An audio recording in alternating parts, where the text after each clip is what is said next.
Hello student. इस class में हम लोग इन्वर्स जेड ट्रांसफॉर्म डिस्कस करेंगे।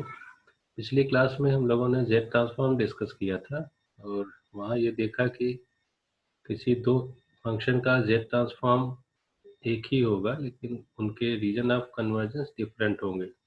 इसका मतलब जब भी हम इन्वर्स जेड ट्रांसफॉर्म कैलकुलेट करेंगे तो हमारे पास जेड ट्रांसफॉर्म फंक्शन होगा और उसके साथ साथ उसका रीजन ऑफ कन्वर्जेंस देख के हम ये डिसाइड करेंगे कि ये फंक्शन आपका राइट साइडेड है या लेफ्ट साइडेड है और उसके according inverse Z transform calculate करेंगे। जेड ट्रांसफॉर्म के लिए बेसिकली यहाँ स्क्रीन पर तीन मेथड दिए हैं।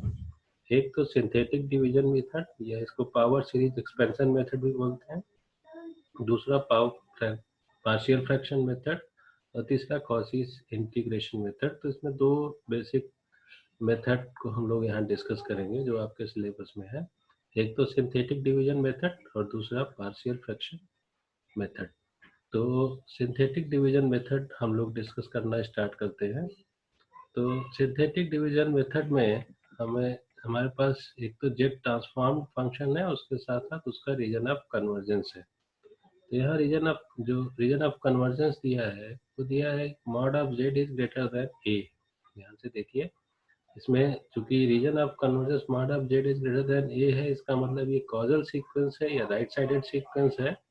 जब भी सर्किल के बाहर रीजन ऑफ कन्वर्जेंस होगा तो वो सीक्वेंस आपका राइट साइडेड होगा, और सर्किल के अंदर या इनसाइड ऑफ द सर्किल अगर रीजन ऑफ कन्वर्जेंस है तो वो लेफ्ट साइडेड सीक्वेंस होगा। तो इसको ध्यान में रखिएगा।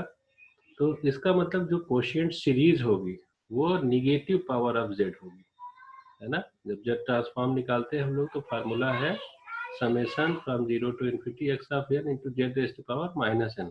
तो अगर जब भी फंक्शन आपका राइट साइडेड चलेगा, है ना, 0 1 2 3 4, तो वो उसका जो पावर जेड की पावर होगी वो निगेटिव होगी। और जब भी लेफ्ट साइडेड फंक्शन होगा तो उसकी में जेड की पावर पॉजिटिव होगी। तो अगर आपको जेड की पावर निगेटिव चाहिए तो वो फंक्शन राइट साइडेड होगा। तो यहाँ रीजन ऑफ कन्वर्जेंस अगर आउटसाइड ऑफ द सर्किल है तो region of convergence right sided होगा, और राइट साइडेड होगा तो उसके अकॉर्डिंग हम लोग यहाँ पर फंक्शन को डिवाइड करेंगे। देखिए, जो डिनोमिनेटर टर्म है उससे हम लोग न्यूमरेटर डिवाइड करते हैं। तो 1 माइनस ए जेड इनवर्स से 1 डिवाइड, जैसे डिवाइड करते हैं उसी तरीके से हम लोग डिवाइड करेंगे। तो डिवाइड करेंगे तो second function, third function, fourth function इस तरीके से आएगा। तो हमें मिलता है 1 plus a Z inverse plus a square z raise to power minus 2, इस तरीके से। तो इसका इनवर्स जेड ट्रांसफॉर्म क्या हो जाएगा? इसका इनवर्स जेड ट्रांसफॉर्म हो जाएगा 1 A square A raise to power 3 A raise to power 4, इस तरीके से। या फिर इसको अगर हम लोग जनरलाइज करें तो ये क्या होगा, A raise to power N from 0 to infinite. तो इस तरीके से हम लोग एक्स ऑफ एन कैलकुलेट कर लेंगे। अगर सपोज करिए कि ये लेफ्ट साइडेड होता है, यार इसका region of convergence inside of the circle होता है, mod of Z is less than A, तो उसका रीजन ऑफ उसको हम लोग उसका इनवर्स जेड ट्रांसफॉर्म कैसे कैलकुलेट करते हैं? क्योंकि ये फंक्शन क्या है, एंटी कॉजल है। तो एंटी कॉजल है तो इसमें जेड की पावर पॉजिटिव आनी है। तो पॉजिटिव कैसे आएगी? जो डिनोमिनेटर टर्म है उसको थोड़ा सा हम, जो राइट साइड में फंक्शन है उसको लेफ्ट में कर लेंगे और जो लेफ्ट फंक्शन है वो राइट में कर लेंगे। तो क्या होगा कि जब इसको डिवाइड करेंगे तो जेड की पावर पॉजिटिव आने लगेगी। हमें कुछ नहीं करना है, जो भी आपके डिनोमिनेटर में जो भी फंक्शन दिया रहे, जो भी इक्वेशन दी रहे, उसमें राइट को लेफ्ट में कर दीजिए और लेफ्ट को राइट में कर दीजिए। तो जस्ट शफल कर देंगे, इस तरीके से यहाँ शफल किया गया है। तो इसको शफल करके अब उसके बाद उसको डिवाइड करना स्टार्ट कर दीजिए। डिवाइड करेंगे तो यहाँ जेड क्या हो जाएगा, यहाँ जेड पॉजिटिव आ जाएगा। तो पॉजिटिव आएगा तो उसको, उसका इनवर्स जेड ट्रांसफॉर्म इस तरीके से हम लोग लिख सकते हैं। देखिए ये फंक्शन क्या हो गया, ये लेफ्ट साइडेड फंक्शन आया। तो लेफ्ट साइडेड फंक्शन आया तो ये फंक्शन कौन सा हो गया? देखिए अब लोगों ने जब जेड ट्रांसफॉर्म निकाला था तो ये हो गया minus a raise to power n into u of minus n minus 1। तो इस तरीके से हम लोग इसको जनरलाइज फॉर्म में भी लिख सकते हैं, वैसे जो आया है इस तरीके से हम लोग इस तरीके से भी लिख सकते हैं, यही आपका आंसर होगा। जब भी पावर सीरीज एक्सपेंशन मेथड से आए तो उसको फिर हम लोग जनरलाइज करने की रिक्वायरमेंट नहीं है। तो इस तरीके से एक आप लोग ट्राई करिए इसको पहले करने की। तक आप खुद से नहीं करेंगे तो ठीक से प्रैक्टिस नहीं हो पाती है, तो इसको करिएगा। X of z equal to 1/1 minus 3/2 z inverse plus 1/2 z raise to power -2। इसके लिए दो रीजन ऑफ कन्वर्जेंस दिए हैं, mod of Z is greater than 1 या mod of Z is less than 1/2। Just video को पास कर लीजिए और इसको आप एक बार राइट साइडेड के लिए और दोबारा लेफ्ट साइडेड के लिए पहले करिए, उसके बाद फिर वीडियो को आगे बढ़ाइए। तो इसको देखते हैं हम इसका आंसर। यहाँ पर देखिए x of z equal to 1/1 minus 3/2 z inverse, इसको हम लोग राइट साइडेड अगर फंक्शन है तो पावर क्या आनी है, निगेटिव। तो एज इट इज हम लोग इसको डिवाइड कर देंगे। तो डिवाइड करेंगे तो ये आएगा 1 plus 3/2 z inverse plus 7/4 z raise to power -2। देखिए ये फंक्शन भी इम्पोर्टेंट है, ये फंक्शन अपने आप में इम्पोर्टेंट है ना, ये कई बार आपके पेपर में भी आया है, तो ये ध्यान रखिएगा। तो इसको जब आपने डिवाइड किया, चूंकि राइट साइडेड फंक्शन है तो इसको एज इट इज डिवाइड कर लेंगे। तो आपको ये फंक्शन मिल जाएगा 1 3/2 7/4 15/8 31/6। इसको आप लोग डिवाइड करेंगे तो कुछ इस तरीके से एक्स ऑफ एन की वैल्यू आ जाएगी। लेकिन अगर ये लेफ्ट साइडेड है तो क्या करेंगे, जस्ट सफल कर लिया। देखिए 1/2 इधर, 3/2 यही रहा, 1 आपका यहाँ आ गया। जस्ट इसको इस तरीके से क्रॉस फॉर्म में रख लिया। अब इसको जब आप डिवाइड करेंगे तो कुछ जो जेड की पावर है वो पॉजिटिव आ जाएगी।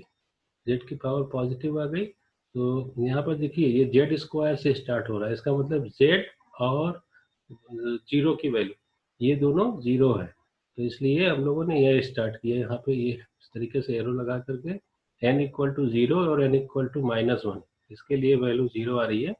उसके बाद n इक्वल टू 2 से आपको ये फंक्शन मिलना स्टार्ट हो गया। तो इस तरीके से हम लोग एक्स ऑफ एन की वैल्यू कैलकुलेट कर सकते हैं।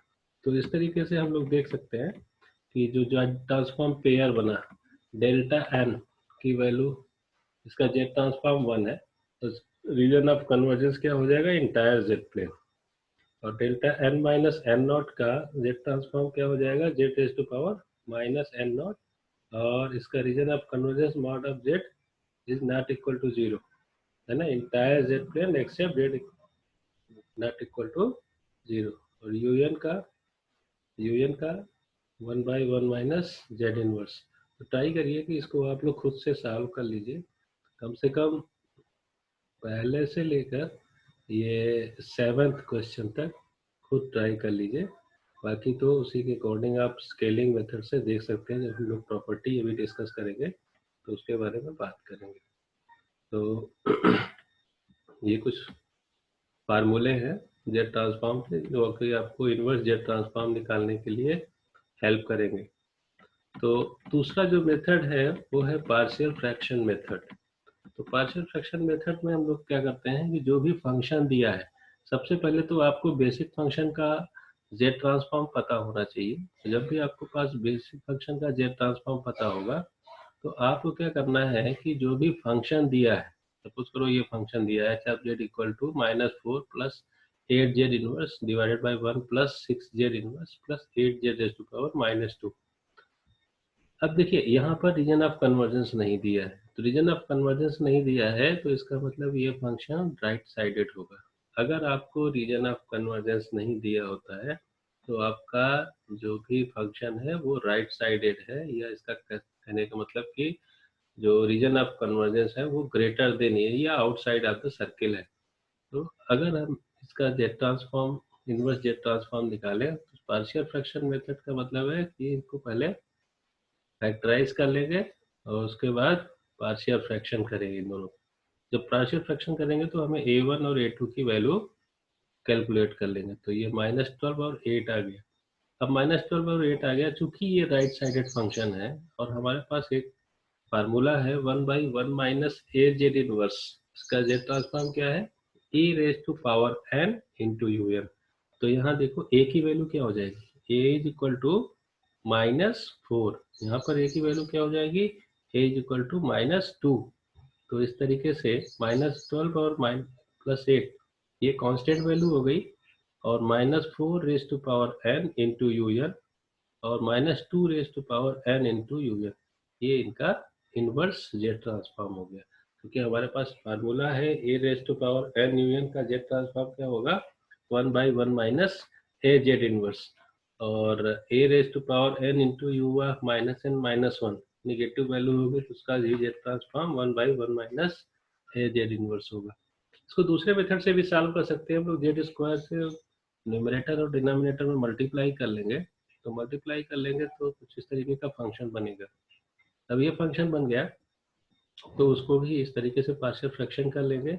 जब अगर हमारे पास जब जेड स्क्वायर से न्यूमरेटर डिनोमिनेटर में मल्टीप्लाई करेंगे तो यहाँ पावर निगेटिव आने में प्रॉब्लम होती है, इसलिए हमेशा आप क्या करिए कि एक जेड इस साइड में ले लीजिए। देखिए यहाँ पर z raise to power -2 z raise to power -1 है ना, तो यहाँ पर आप क्या करेंगे, ये एक जेड इस साइड में डिवाइड कर लेंगे, तो डिवाइड कर लेंगे तो ये फंक्शन बन जाएगा a1/z+4 प्लस a2/z+2।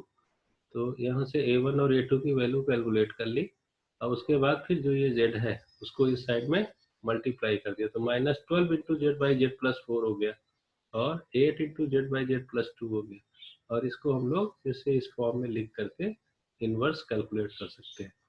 तो इस तरीके से ये दूसरा अप्रोच है, ज़्यादातर इसी अप्रोच का यूज करते हैं हम लोग इनवर्स जेड ट्रांसफॉर्म की, और आपकी जो रमेश बाबू की बुक है उसमें यही मेथड दिया है, तो इसको यूज करके हम लोग बना सकते हैं, है ना।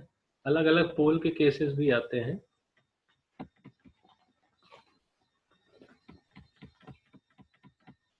यहाँ देखिए डिस्टिंक्ट रियल पोल, इसमें आपका इस तरीके से हम लोग सॉल्व कर सकते हैं।